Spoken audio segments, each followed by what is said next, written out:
اس لیے آپ سنتے رہتے ہیں، آپ کو کہا جاتا ہے جب کسی عالم کا انتقال ہو جاتا ہے یا کسی غریب کو بے دردی سے شہید کیا جاتا ہے تو پھر یہ آتا ہے کہ موت العالمی موت العالمی موت العالمی، عالم کی موت، عالم کی شہادت، عالم کی اس دنیا سے جانا۔ اس کو سن لو، اس بات کو سن لو مسلمانوں، اللہ واسطے چاہے علماء پر رحم کرو یا نہ کرو، مدارس پر رحم کرو یا نہ کرو، اپنے اوپر رحم کرو۔ میں نے روح المعانی میں پڑھا ہے، کوئی قوم اگر کسی نبی کو بے دردی سے شہید کرتی ہے تو اللہ پاک اس نبی کے بدلے میں 70,000 افراد کو موت کی گھاٹ اتار دیتا ہے۔ یہ اللہ کا قانون ہے، قانون سے ہٹ کر کے پھر کروڑوں کو حضرت نے لکھا، علامہ آلوسی رحمۃ اللہ نے کہ ایک نبی کے بدلے میں اللہ 70,000 کو موت کے گھاٹ اتار، اور اگر ایک عالم ربانی کو کوئی شہید کرتا ہے تو اس کے بدلے میں اللہ پاک 30,000 کو موت کے گھاٹ اتار دیتا۔ ابن عباس کا قول نقل کیا، آپ کا ملک مفتی نظام الدین سے بڑا عالم ربانی کوئی نہیں ہوگا، حبیب اللہ مختار شیخ الحدیث سے بڑا عالم ربانی نہیں ہوگا، شیخ الحدیث عنایت اللہ سے بڑا کوئی عالم ربانی نہیں ہوگا۔ یہ لوگ حافظ قرآن، قرآن کے مفسر، اور مجھے خود آ کر کے کہہ رہے ہیں مولانا احتیاط کر لو، مولانا احتیاط کرو۔ بتاتے بھی ہیں مجھے کہ پارا چنار کا فلانا آدمی آپ کے پیچھے پڑا ہوا ہو، اس نے کس کو بتایا؟ بتاتے بھی ہے کہ ایران سے بارڈر سے اتنے لوگ دہشت گرد داخل ہو گئے، بتاتے بھی ہے کہ شام سے اتنے لوگ آ گئے، علماء قتل ہو رہے ہیں۔ میں نے پہلے بھی آپ سے کہا، اور علماء کو دھڑا دھڑ مفتی نظام الدین بخاری پڑھانے کے لیے جا رہے، پیشانی پہ گولی مار دی۔ علی شیر حیدری، علامہ علی شیر حیدری رحمۃ اللہ علیہ درس دینے کے لیے جا رہا ہے، قرآن کے درس دینے کے لیے جا رہا ہے، سینے کے اندر اس کو گولی مار دی۔ بخاری پڑھانے کے لیے عنایت اللہ شہید رحمۃ اللہ علیہ آ رہا ہے، جامع فاروقیہ کے شیخ الحدیث، ان کے اس کھوپڑی کو اڑایا گیا، اور ادھر گندا نالا پی آئی والوں کے ٹٹی پاخانے وہاں سے جا رہے ہیں، اس نالے کے اندر شیخ الحدیث کا بھیجا اور اس کے مغز اسی میں گر گیا تھا۔ حضرت اقدس مولانا حبیب اللہ مختار شیخ الحدیث جامعۃ العلوم الاسلامیہ بنوری ٹاؤن کے، ان کو جلا کر کے اس کے چہرے کو مسخ کر دیا گیا، پتہ نہیں چلتا تھا کہ کون پیارا وہ خوبصورت حبیب اللہ کہاں ہے۔ اور کہتے راکی ایجنٹ کرے، راکی ایجنٹ کرے، راکی ایجنٹ کرے، یہ انڈیا کا وہ ہے، تو تم کہاں ہو؟ تو تم کہاں ہو؟ تمہیں شرم آنی چاہیے اس طرح کہ انڈیا میں اس طرح علماء قتل نہیں ہوتے، انڈیا میں اس طرح علماء قتل نہیں ہوتے، جھوٹ بولتے ہیں۔ 40 کروڑ مسلمان ہیں، اس طرح مسلمان بے درد نہیں ہے۔ اب ان مسلمانوں نے تمہارا ناک بھی کاٹا کہ جو تم نے کہا کہ پاکستان کا مطلب کیا لا الہ الا اللہ، وہ مسلمان اب ان کے علماء ہندوستان کے وہ بیان کر کے کہہ رہے کہ اس پاکستان کو سلام، ہمیں یہ پاکستان نہیں چاہیے۔ ہندوستان کے لوگ کہہ رہے ہیں اس طرح وہاں علماء نہیں ہیں۔ کتنے علماء قتل ہوتے ہیں؟ حکومت جب سچی ہو، ہمارے اس علاقے کے اندر چوریاں، ڈکیتیاں، قتل، چوری، ڈکیتی، قتل، اور کسی سے بھی کہہ دو، ایسے جو کہتے میرے پاس نفر ہی نہیں ہے، میرے پاس بندے بھی نہیں ہے۔ ارے چوری تو چوری، مسلمانوں ان علاقوں کے اندر ظالم بندوقوں کے ساتھ گھروں میں اتر کر کے چھلانگ مار کر کے پیسے بھی لے جاتے ہیں، اور بندے کے ہاتھ پاؤں باندھ کر کے اس کی بیوی یا بیٹی کے ساتھ اس کے ساتھ بدکاری بھی کرتے ہیں۔ میں نے ایس ایچ او سے کہہ دیا، لیکن اب الحمدللہ، پہلے ایک یہاں ایس ایچ او آیا تھا، پٹھان تھا، ذاکر نام تھا، اس نے ایسا ان کو جھاڑو لگایا، چوروں کو، ڈاکوؤں کو صاف کر کے چھوڑ دیا۔ نفری یہی تھی، پولیس کی تعداد یہی تھی، گاڑیاں، موبائل یہی تھے، لیکن وہ سچا جوان کا بچہ تھا۔ اور اس کے بعد ابھی محمد علی آیا، نمازی آدمی آیا، ابھی 10-15 دن سے آیا، چوریوں کا سلسلہ بند ہو گیا۔ اس درمیان میں سینکڑوں چوریاں، ڈکیتیاں، قتل۔ ہمارے اساتذہ اس مدرسے کے، چھوٹا سا مدرسے، اس میں کتنے اساتذہ لوٹے۔ ہمارے ساتھی باہر سے آ رہے، ان کو کتنے وہ مدرسے میں چندہ دینے کے لیے آ رہے، لیکن یہ کہ ان کو کہا کہ ہم زیادہ مستحق ہیں، ہمیں دے دو، راستے پر انہوں نے۔ اور ہمارے ایک ساتھی مولانا منظور یوسف جامع فاروقیہ کے استاد تھے، اس کو اللہ کا بھلا کر روکا، موبائل بھی لے لیے، پیسے بھی لے لیے. آخر میں چور نے کہا حضرت آپ ہمارے لیے دعا فرمائیں. سمجھے؟ دعا فرمائیں. اور مولانا کی چشمہ، اس کا اللہ کو بولا کہ یہ چشمہ جو تھا چشمہ اس کو لے لیا. کہا کہ یار بہت اچھا ہے حضرت، یہ بھی ہمیں دے دیں. سمجھے؟ ورنہ ہم آپ کو گولی دے دیں گے. سمجھے؟ G3 کی گولی ادھر سے لگائیں گے دوسرے. تو مولانا منظور صاحب غریب، اس کو نظر ہی نہیں آ رہا، اس نے وہ چشمہ بھی ان کو دے دیا. وہاں سے آ کر اس طرح کر کہتے استاد جی میرا موبائل بھی چھین گیا، پیسے بھی چھین گیا. میں نے کہا صبر کر. ہے یہ چور جی ادھر دن 10 بجے اور 11 بجے. لیکن اب محمد علی آیا ہے، میں اس سے واقف نہیں ہوں. ابھی چند دنوں سے آیا، 2 ہفتہ 3 ہفتہ نہیں ہو گئے کہ الحمدللہ وہ چور کیوں کنٹرول ہو گئے. اس لیے اسی پولیس طبقے میں اچھے لوگ بھی ہیں، SHO بھی بہت سے اچھے بھی ہیں، غیرت مند بھی ہے. علاقہ صاف ہو گیا. اور لیکن ظاہر ہے کہ یہ فوراً پھر جو چور ہوتے ہیں وہ اوپر اطلاع کر دیتے ہیں بڑے وزیر اعظم کو یا صدر کو یا کسی وزیر اعلیٰ کو کہ جی فلانے علاقے میں چوری بند ہوگی، محمد علی نے چوری بند کرایا ہے، اور اللہ آپ کا بھلا کرے ذاکر نے چوری بند کرایا، لہذا ان کے تبادلہ کراؤں. تو اس غریب کے لیے میں ساتھیوں کو کہتا ہوں ابھی کہ بھائی یہ محمد علی بھی آیا ہوا ہے، نمازی آدمی ہے. مجھے تو اس سے بڑا ایک عجیب سا اس کا ہو گیا. پولیس والوں کو کہتے کہ چلو گھومو پھرو اللہ کے نام پہ. آج تک تو تاریخ میں کوئی خاتون نبیانی بن کر کے نہیں آئی، لیکن اب آگے جا کر کے پتہ نہیں، چونکہ انگریز نبی بناتے ہیں تو ہو سکتا ہے کہ کوئی نبیانی بنا دے. لیکن 1.25 لاکھ انبیاء مرد ہی آئے ہیں، کوئی خاتون نبیانی بن کر کے نہیں آئی. تو اس سے پتہ چلتا ہے کہ خاتون کی حیثیت اللہ کی نگاہ میں اور شریعت کی نگاہ میں کوئی خاص حیثیت نہیں ہے، مرد ہی نبی بن کر کے آئے. اما رابعہ بصریہ نے بڑا پیارا جواب دیا، فرمانے لگے کہ بیٹے آپ اپنی ناواقفیت سے یہ باتیں کر رہے ہو، یہ تو بتا دو کہ وہ 1.25 لاکھ انبیاء کی نبوت کا تاج اللہ پاک نے ان کے سروں پہ رکھا، وہ 1.25 لاکھ کو کس نے جنم دیا ہے؟ وہ ہمارے گودوں میں پلے بڑے ہیں. وہ جو 1.25 لاکھ انبیاء ہیں آپ کہہ رہے ہیں کہ ان کو نبوت کا تاج ان کے سروں پہ رکھا گیا اور نبوت سے ان کو سرفراز فرمایا گیا، تو یہ تو بتا دو کہ ان 1.25 لاکھ انبیاء کو کس نے پیدا کیے؟ وہ ہمارے گودوں میں پلے بڑے ہیں، ہم نے ان کو پیدا کیا ہے. اور اگر آپ کو اس کا علم ہوتا کہ ایک بوڑھی خاتون کے لیے محمد رسول اللہ جو رئیس الانبیاء ہے، سرور کائنات صلی اللہ علیہ وسلم ایک خاتون کے استقبال کے لیے کھڑے ہو جاتے ہیں اور اپنی چادر بچھاتے ہیں، چادر بچھا کر جا کر اس خاتون کا ہاتھ پکڑ کر کے لا کر اپنے چادر پہ بٹھا دیتے ہیں. آپ پتہ کریں گے تو آپ کو پتہ چلے گا کہ یہ اس کی ماں ہے، رضائی ماں ہے.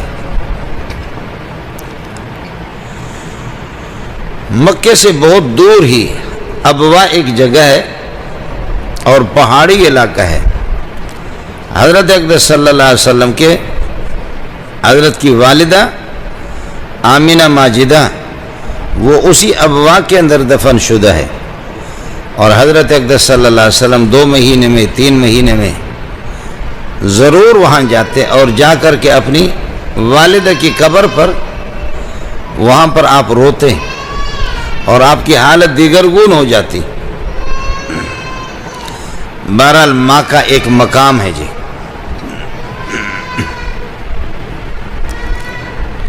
اس وجہ سے حضرت اقدس صلی اللہ علیہ وسلم نے واضح نصیحت میں جہاں آپ نے دن مقرر کیے تھے مردوں کے لیے، مردوں سے جب خطاب فرماتے اور احکام شرعیہ ان کو بتا دیتے، تو اس کے بعد خواتین کے لیے مستقل وقت مقرر ہوتا پردے کے تحت.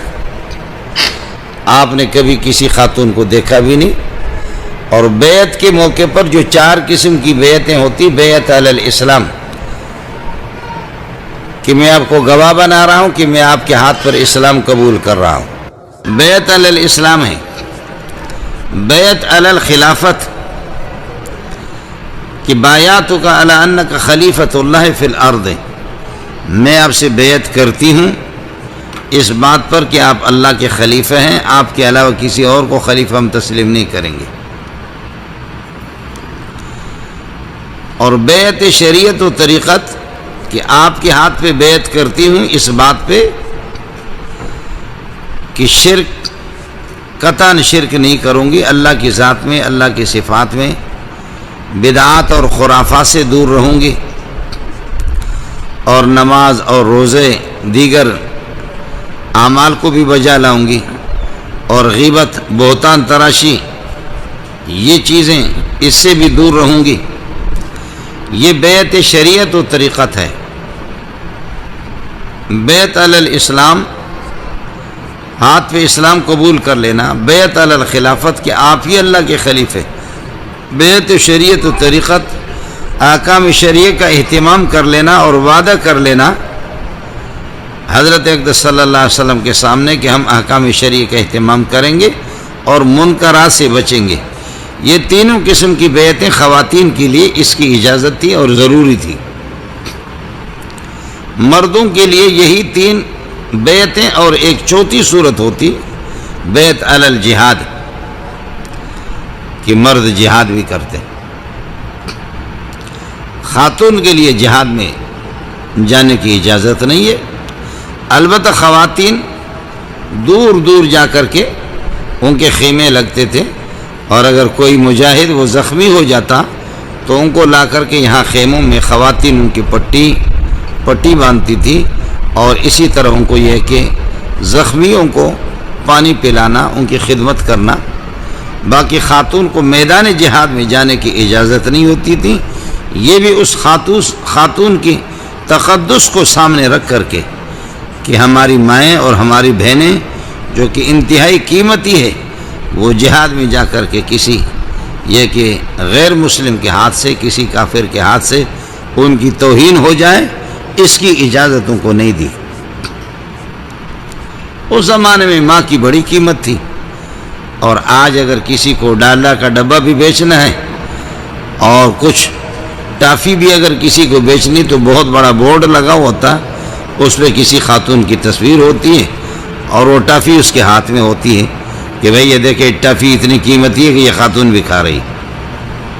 اب اگر اسکوٹر کسی کو بیچنا ہے تو اسکوٹر اگر ان کی نہ بکے تو خواتین کی تصویر، اور یہ وہ معاشرہ ہے کہ جو خاتون کی بہت ہی بڑی قدردانی ہے اور خاتون کا بڑا احترام ہے۔ یہ کیا احترام ہے کہ بورڈوں پر آپ کسی خاتون کی تصویر بنا رہے ہیں، لوگوں کو دکھا رہے ہیں، وہ بھی تو کسی کی ماں ہوگی، وہ بھی کسی کی بہن ہوگی، وہ بھی کسی کی بیٹی ہوگی، تو خدا کا خوف بھی نہیں ہے جہاں پر دین بھی نہیں ہے۔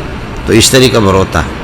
حضرت اقدس صلی اللہ علیہ وسلم نے اور اللہ پاک نے خاتون کو ایک مقام دیا ہے۔ سونا کوئی کسی کو دکھاتا نہیں ہے کہ میرے پاس کتنے مقدار میں سونا موجود ہے، چاندی کوئی کسی کو دکھاتے نہیں، وہ قیمتی چیزیں چھپائی جاتی ہے۔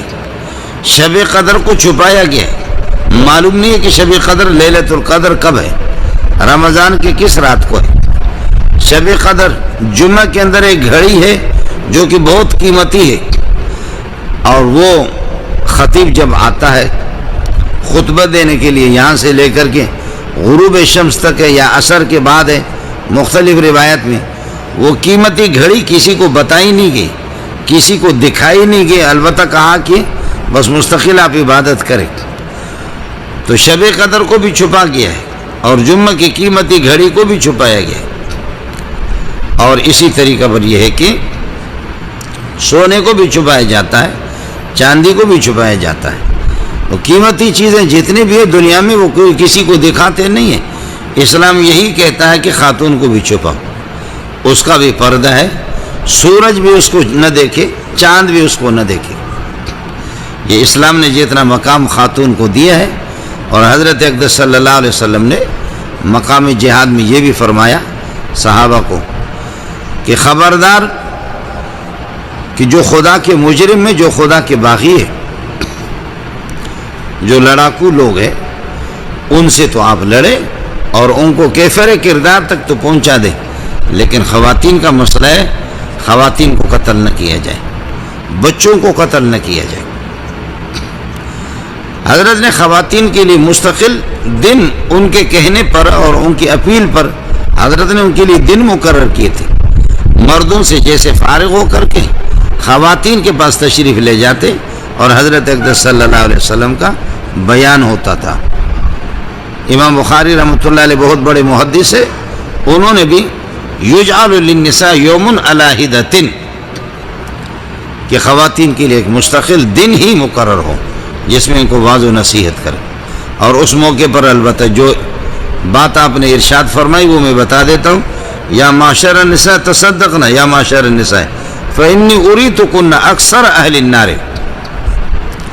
خواتین گھر کے کام کاج سے فارغ ہو کر کے، شوہر غریب کمانے کے لیے چلا جاتا ہے، محنت مزدوری پہ باہر چلا جاتا ہے، تو گھر کے جھاڑو لگا کر کے اور برتن دھو کر کے جیسے فارغ ہو کر کے تھوڑی دیر میں پھر خواتین آپس میں بیٹھ جاتی ہے اور بیٹھ کر کے ان کی جو غیبت اور اس قسم کی الزام تراشیاں، اور بعض تو پھر اس طرح بھی ہوتی ہیں کہ وہ 4 پیسے شوہر کے ان کے پاس ہوتے ہیں، 5 روپے جمع کر کے ان کو لے جا کر کے کسی جادوگر کو دیتے ہیں کہ جی میرے شوہر کو کسی نے جادو کیا ہے، یا فلان بندہ اس کو جادو کیا جائے۔ پیسہ اس شوہر کا، شوہر کو جادو کروا رہے، پیسے بھی اس غریب کا، جوتا بھی اسی کا، اس کے منہ پہ اس کو مار دے۔ تو اس وجہ سے حضرت نے فرمایا کہ یا معاشر النساء تصدقنا، خواتین آپ صدقہ کرو مصیبتوں کو ٹالنے کے لیے، فإنی اریتکن اکثر اہل النار، جہنم میں مجھے اکثر خواتین کو دکھایا گیا کہ خواتین جہنم میں۔ تو خواتین نے عرض کیا کہ یا رسول اللہ کیوں؟ فرمایا کہ یکفرن العشیر بکفرہن، کہ وہ شوہر کی ناقدری کرتے نعمتوں، شوہر جتنا بھی احسان کرے تو شوہر کی ناقدری، اس لیے میری مائیں اور بہنیں اور بیٹیاں اس بات کا اہتمام کر لیں کہ جتنے حقوق شوہر کے خواتین کے ذمہ ہیں، کہ خاتون یہ کہ ان کے کپڑے دھوئے، خاتون اس کی خدمت کرے، گھر کے یہ کہ سارے کام کاج، بچوں کی خدمت، یہ اس کے ذمہ ہیں۔ تبلیغ کا مذاق اڑایا ہے، یاد رکھ لو اس بات کو، تبلیغی جماعت کسی کی باپ کی نہیں ہے، مولوی منظور کی۔ کون ہوتا ہے کوئی تبلیغی جماعت؟ تبلیغی جماعت جہاں جہاں بھی جاؤ، جہاں کون سا علاقہ آپ کے پاکستان میں جہاں مولوی منظور کے شاگرد نہیں؟ یہ ہزاروں کی تعداد میں نہیں، لاکھوں کی دنیا میں جہاں بھی آپ جائیں، تبلیغی جماعت مہاجر بن کر کے آتی ہے، وہ شیعہ کی مسجد میں نہیں جا سکتی، وہ بریلوی کی مسجد میں نہیں جا سکتی، غیر مقلد اس کو نہیں چھوڑے گا، اس کو استقبال کرنے والے جو وہ مدارس کے پڑھے ہوئے علماء، خطیب، امام، مؤذن، خادم، وہ کسی مدرسے کا پڑھا، ورنہ تبلیغی جماعت جا کر کے دکھا تو دے مجھے، تبلیغی جماعت میری ہے، ہم نے تبلیغی جماعت کا دفاع کیا۔ اور یہ جس مولوی صاحب کا، اس مولوی صاحب کو یاد ہوگا آپ کو، میں نے اپریل میں اس کو یہاں بلایا، لیکن آپ سے ایک بات عرض کروں گا، میں ایک دیہاتی آدمی ہوں، اللہ کے فضل و کرم سے